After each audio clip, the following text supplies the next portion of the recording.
마가복음 14장 43절에서 52절까지의 말씀 우리 한 절씩 교독하겠습니다. 저부터 읽겠습니다. 예수께서 말씀하실 때에 곧 12 중에 하나인 유다가 왔는데 대제사장들과 서기관들과 장로들에게서 파송된 무리가 검과 몽치를 가지고 그와 함께하였더라. 예수를 파는 자가 이미 그들과 군호를 짜 이르되 내가 입맞추는 자가 그이니 그를 잡아 단단히 끌어가라 하였는지라. 이에 와서 곧 예수께 나와 랍비어 하고 입을 맞추니 그들이 예수께 손을 대어 잡거늘 곁에 서 있는 자 중에 한 사람이 칼을 빼어 대제사장의 종을 쳐 그 귀를 떨어뜨리니라.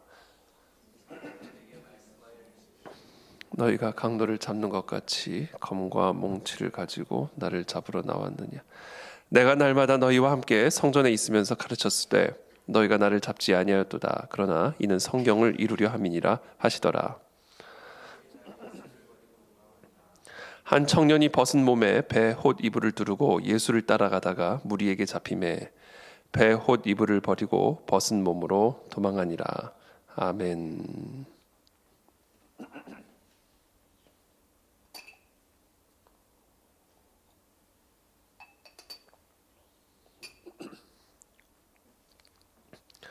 네, 어저께 본문 말씀 예수님께서 이 겟세마네에서 기도하시는 가운데 특별히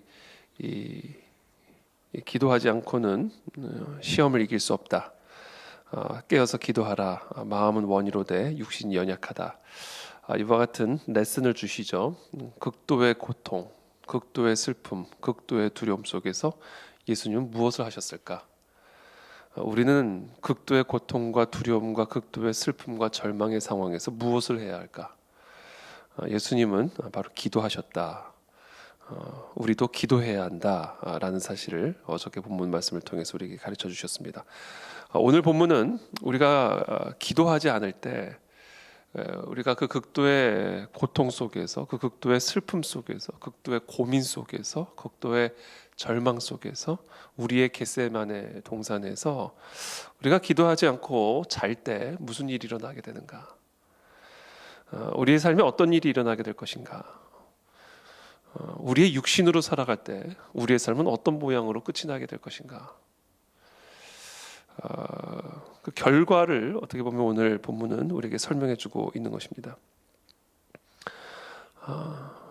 예수께서 말씀하실 때 곧 12 중에 하나인 유다가 왔는데 대제사장들과 서기관들과 장로들에게서 파송된 무리가 검과 몽치를 가지고 그와 함께하였더라. 검과 몽치를 가지고 파송된 무리들이 이제 예수님을 체포하기 위해서 다가온 것입니다. 그리고 그 가운데에서는 바로 예수님의 가장 어떻게 보면 가까이 있었던 12제자 중에 하나인 가룟 유다가 그 가운데 포함이 되어 있었던 것이죠. 예수를 파는 자가 이미 그들과 군호를 짜 이르되 내가 입맞추는 자가 그이니 그를 잡아 단단히 끌어가라 하였는지라. 이미 다 군호를 다 짜놨습니다. 그렇죠? 예수님을 체포하기 위한 모든 준비가 되었고 그 모든 체포의 실행을 알리는 사인으로 정한 것이 바로 이 가룟 유다가 예수님에게 입을 맞추는 일이었습니다. 이에 와서 곧 예수께 나와 랍비어 하고 입을 맞추니 그들이 예수께 손을 대어 잡거늘. 그렇죠? 세상에서 가장 더러운 입맞춤이죠. 예수님을 배반한, 예수님을 십자가에 넘기기 위한 그런 입맞춤.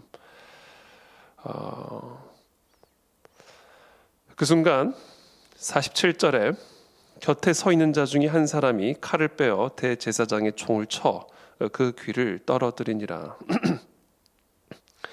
그때 함께 하고 있었던 한 사람이 칼을 빼어서 예수님을 체포하기 위해 온 그 대제사장과 그의 종을, 특별히 그 대제사장의 그 종을 쳐서 귀를 떨어뜨립니다. 그러니까 칼을 빼서 귀를 친 것 같아요.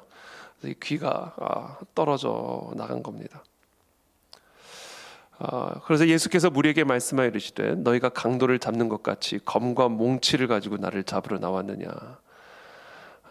내가 날마다 너희와 함께 성전에 있으면서 가르쳤을 때 너희가 나를 잡지 아니하였도다. 그러나 이는 성경을 이루려 함이니라 하시더라. 자, 예수님께서 이 모든 일들 그렇죠? 이것은 다 허락하신 것이지 지금 예수님이 힘이 없어서 이렇게 당하고 계시는 것이 아니다. 베드로에게 칼을 집어넣어라. 여기서 이 곁에 서 있는 자 중에 한 사람 칼을 빼앗아 대제사장의 종을 쳐 그 귀를 떨어뜨린 사람은 바로 베드로였죠. 그에게 다시 칼을 집어넣어라 이야기하시면서 이 모든 일들은 다 성경을 이루기 위함이다. 예수님을 잡으러 온 사람들에게도 동일한 말씀을 하십니다. 이 모든 일들이 다 성경을 이루려 함이니라. 그러자 50절에 제자들이 다 예수를 버리고 도망하니라. 이것조차 다 하나님의 성경에 기록된 대로 성취되기 위함이었습니다. 목자를 치리니 양떼가 흩어지리라. 이미 이 모든 일들은 다 예언이 되었던 일들이죠. 예수님이 체포되어지는 순간 제자들은 다 예수를 버리고 도망을 갑니다. 한 청년이 있었는데 이 청년은 아마 그 제자들 가운데 한 사람은 아니었던 것 같아요. 이 제자들의 무리 바깥에 있었던 한 청년이 이 벗은 몸에 배 호디브를 두르고 예수를 따라가다가 무리에게 잡히게 됩니다. 그래서 얼마나 급박했는지 그 배 호디브마저 다 버리고 벗은 몸으로 도망했다 이렇게 기록을 하고 있습니다. 이 한 청년이 누군지는 모릅니다.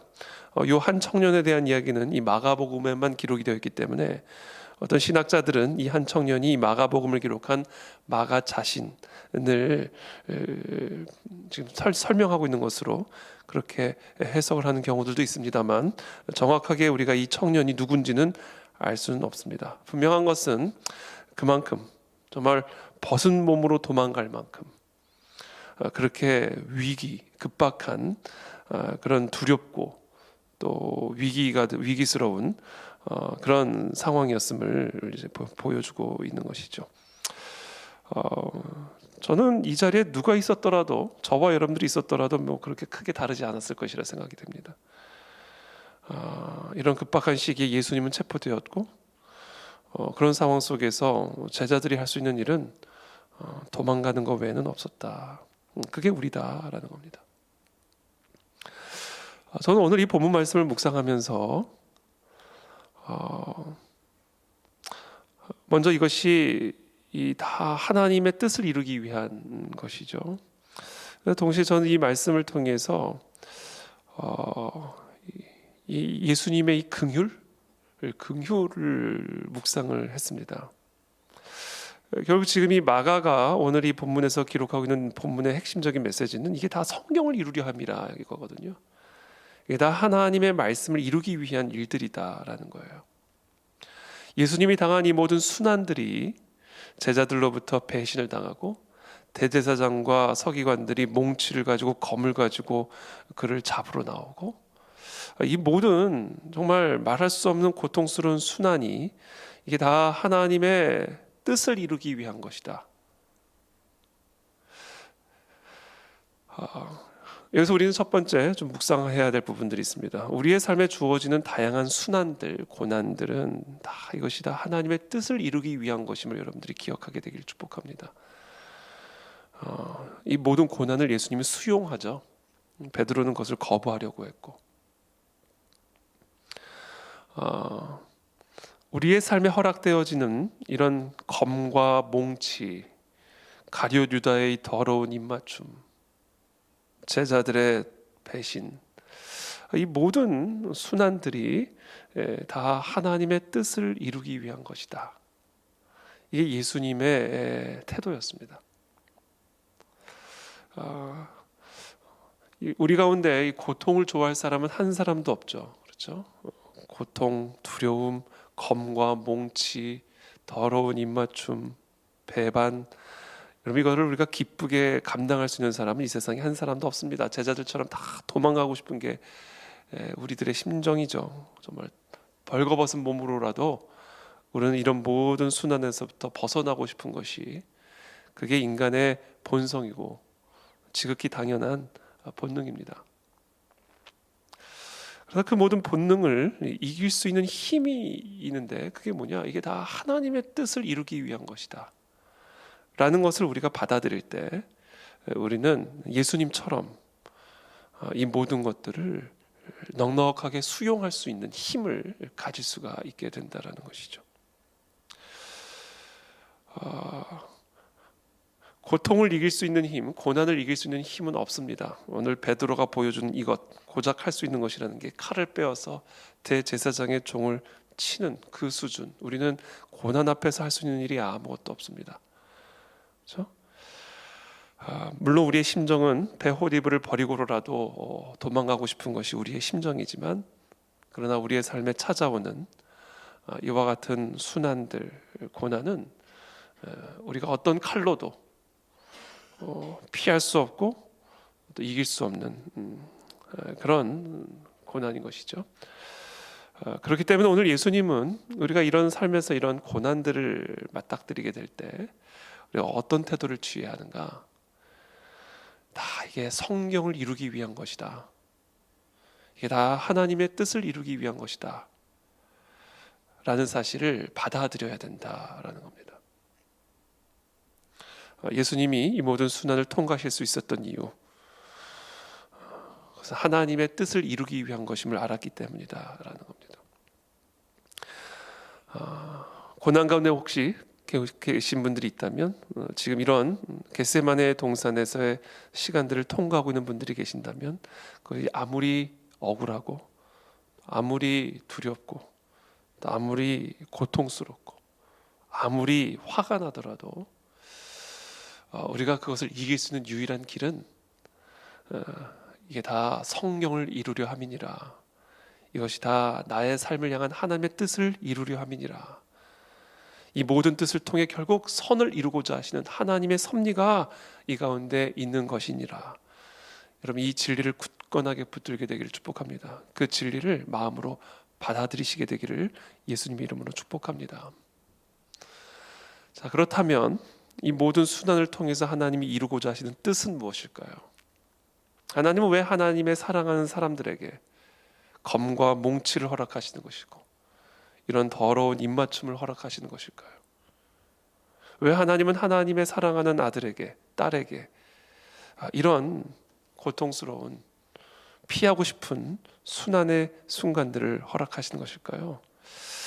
저는 오늘 이 본문을 묵상하면서 우리에게 이 긍휼을 가르쳐 주시기 위함이구나 라는 묵상을 했습니다.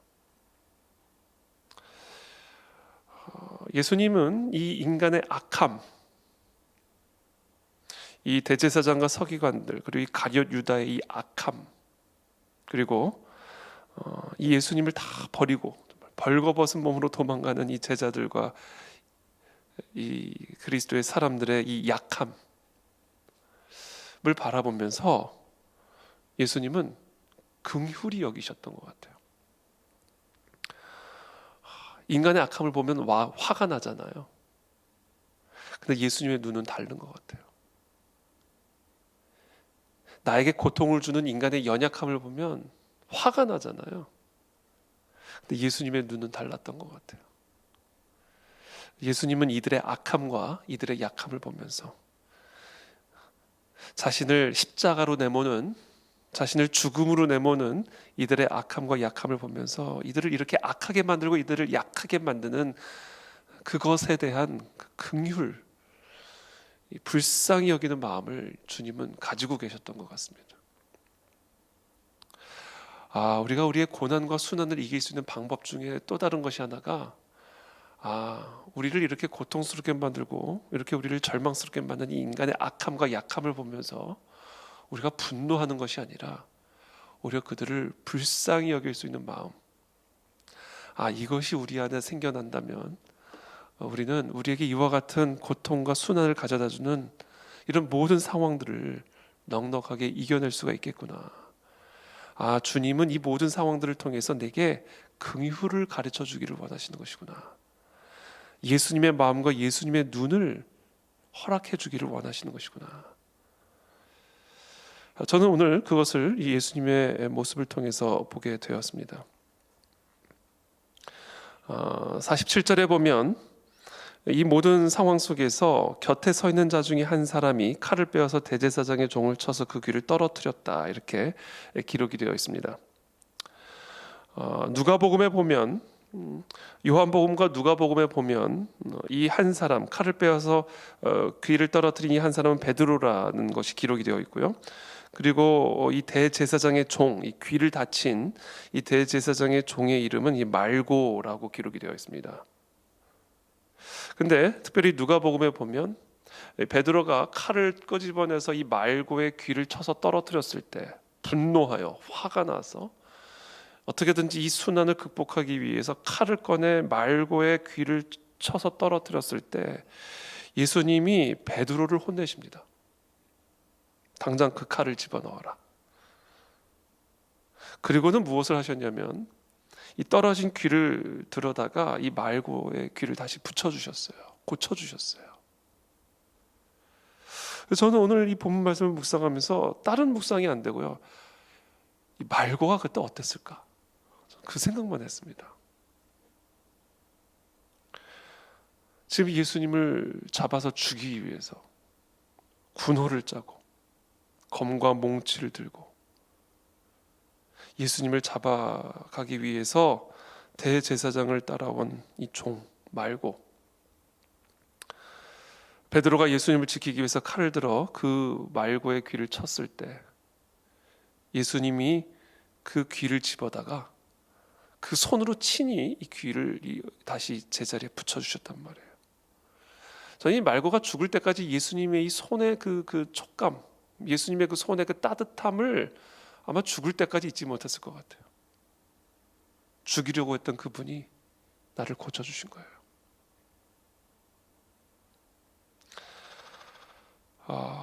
이 말고의 그 운명이 성경에 기록이 되어 있지는 않기 때문에 알 수는 없습니다만 말고는 반드시 변화됐을 거라 저는 생각합니다. 그와 같은 긍휼을 맛본 사람이 예수님을 끝까지 거부할 수가 없었을 겁니다. 예수님의 이 긍휼, 자기를 잡아 죽이려고 온 그 사람의 귀를 끝까지 그 와중에, 그렇죠? 체포되어져 가는 그 와중에 고쳐주시는 그 예수님의 모습을 저는 바라보고 또 묵상하면서 지금 이 모든 급박한 위기의 상황, 정말 인간의 이 악함과 이 약함이 극도로 드러나는 인류 역사상 가장 이 인간의 악함과 이 인간의 약함이 정말 선명하게 드러나는 이 인류 역사상 가장 어두운 그 시간에 예수님은 무릎을 꿇고 떨어진 귀를 들어다가 자기를 이 흑암으로 내모는 이 종의 귀를 고쳐주고 계셨다라는 겁니다. 그게 예수님의 마음에 가득했던 마음이었다는 거예요. 이 상황에서 어떻게 하면 우리도 이런 예수님의 눈을 가질 수 있을까? 어떻게 하면 우리도 예수님의 이와 같은 마음을 가질 수 있을까? 그것이 저와 오늘 여러분들의 기도가 되기를 바랍니다. 어떻게 하면 나도 이런 예수님과 같은 그런 마음, 이런 예수님의 눈을 가지고 이 악하고 이 연약한 이 세상에서 그리스도의 빛을 바라며 그리스도를 따라가는 삶을 살아갈 수 있을까? 긍휼이 없으면 아무것도 아니다라는 겁니다. 우리는. 예수님을 예수님 되게 만든 것은 12군단이나 되는 더 천사 군단을 보내서 자기를 위협하는 사람 다 쓸어버리는 것으로 나타난 게 아니라 그 와중에 떨어진 귀를 고쳐주시는 그 예수님의 긍휼, 예수님의 은혜와 사랑으로 예수님의 예수님 되심은 나타났다라는 겁니다. 십자가상에서도 마찬가지입니다. 자신을 못 박아 죽이는 저들을 향하여 주님, 저들의 죄를 용서해 주십시오. 저들이 하는 짓이 무슨 짓인지를 알지 못하나이다.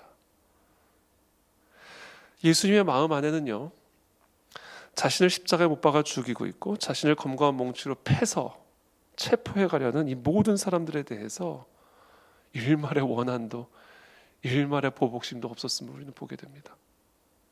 예수님의 마음은 온통 이 약하고 이 악한 인간을 향한 긍휼히 여기는 마음, 이것이 예수님의 마음의 전부였음을 우리는 예수님의 이 순환에 관한 기록을 통해서 확인할 수가 있게 되는 것이죠. 우리에게도 주님 이와 같은 긍휼, 인간의 연약함을 바라보고 인간의 악함을 바라보며 분노하고 화를 내어 칼을 끄집어내는 것이 아니라 주님 예수님 안에 있었던 이 연약하고 이 악한 인간을 바라보는 그 하나님의 마음이 우리 안에도 충만하게 도와 주옵소서. 그것이 우리에게 고난이 허락되어지는 이유입니다. 고난을 통해서 인간의 약함을 경험하게 하시는 것이죠. 고난을 통해서 인간의 악함을 보게 하는 것이죠. 그래서 그 인간들을 불쌍히 여길 수 있는 마음을 우리 가운데 만들어 가시는 것이죠. 저는 예수님의 이 말할 수 없는 고통, 그렇죠? 하나님이 인간이 되신 이 고통, 예수님은 분명하게 느끼셨을 것 같아요. 인간으로 사는 게 얼마나 고통스러운가 이게. 인간의 이 악함과 인간의 이 약함 속에서 살아간다는 게 얼마나 고통스러운가. 예수님의 마음 안에는요, 이 인간을 향한 불쌍함으로만 가득했던 거예요. 어떻게 이러고 살까? 어떻게 이런 것을, 이런 마음, 이런 생각, 어떻게 이렇게 살까? 어떻게 인간이 이렇게 살까? 그러니까 인간의 옷을 입고 오신 하나님은 이 인간의 연약함과 악함을 정죄하시는 게 아니라 너무 불쌍한 거예요. 너무 불쌍. 그래서 예수님 안에 있었던 분노는요, 인간에 대한 분노가 아닙니다. 인간을 이 지경으로 만든 마귀에 대한 분노죠. 인간을 이 지경으로 만들어 놓은, 하나님의 형상대로 지음받은 인간을 이 지경으로 만들어 놓은 이 죄에 대한 분노죠. 그 죄에 대한 분노, 그 마귀에 대한 그 분노가 결국 예수님이 이 모든 순환을 끝까지 감당하게 만든 원동력이었어요. 마귀에 대한 분노, 죄에 대한 말할 수 없는 분노. 내가 죽어서라도 이 마귀는 죽여야 된다. 내가 죽어서라도 이 죄는 죽여야 된다. 그와 같은 죄와 이 마귀에 대한 분노, 그것과 동시에 이 죄와 마귀로 인하여 말할 수 없는 고통 가운데 있는, 말할 수 없는 악함과 약함 가운데 있는 이 육신에 묶여 있는 이 불쌍하고도 어리석은 이 인간을 향한 말할 수 없는 긍휼, 이것이 십자가를 만들어낸 거예요. 이것이 그리스도로 하여금 끝까지 그 그리스도의 길, 십자가의 길을 걸어가게 만든 힘입니다. 주님, 우리에게도 이와 같은 예수님의 마음을 허락하여 주십시오. 이 세상을 바라보면서, 이 세상의 수많은 악을 바라보면서, 약함을 바라보면서 죄와 마귀에 대한 그 하나님의 분노를 우리 가운데 허락하여 주옵시고, 그리고 그것으로 인해 말할 수 없는 고통과 연약함 가운데 있는 이 인간들을 향한 그 긍휼과 불쌍히 여기는 마음을 허락하여 주셔서 그 예수님의 마음으로 우리도 우리의 삶에서 긍휼을 베풀며 하나님의 뜻을 끝까지 이루어가는 그 그리스도의 길을 걸어가는 우리 그리스도의 제자들이 다 될 수 있도록 은혜를 베풀어 주옵소서. 그것이 우리들에게 허락되어진 이 모든 다양한 순환과 고난 속에서 우리 가운데 만들어가기를 원하시는 예수님의 마음이다라는 겁니다. 그 예수님의 마음을 우리 모두가 받게 되기를 축복합니다. 그것을 또 구하게 되기를 예수님의 이름으로 축복합니다. 기도하겠습니다. 살아계신 하나님 감사합니다. 오늘 우리에게 주신 이 십자가의 순환을 향해 나아가는 예수님의 이 모습을 바라보면서 이 예수님의 마음이 어떠한 마음이었는지를 우리는 보게 됩니다. 주님, 우리도 예수님을 닮기를 원합니다. 우리도 예수님의 마음을 갖기를 원합니다. 그 무엇보다 저 하늘에 있는 12군단보다도 더 되는 천사 군단보다, 그 누구의 기도 떨어뜨릴 수 있는 그 날카로운 검보다 주님, 우리는 주님의 마음을 더 원하고 주님의 마음을 갖기를 더 사모합니다. 주님, 사랑하는 우리 모든 성도들에게 우리가 그토록 사랑하고 예배하는 그리스도의 마음을 부어주셔서 우리도 이 시대, 이 세상을 그 그리스도의 눈과 그 그리스도의 마음을 가지고 하나님 이 세상을 고치며 이 세상을 살리며 나아가는 그런 하나님의 자녀들, 종들이 다 될 수 있도록 우리 모두에게 은혜와 축복을 더하여 주시옵소서. 감사하며 예수 그리스도의 이름으로 축복하며 기도합니다. 아멘.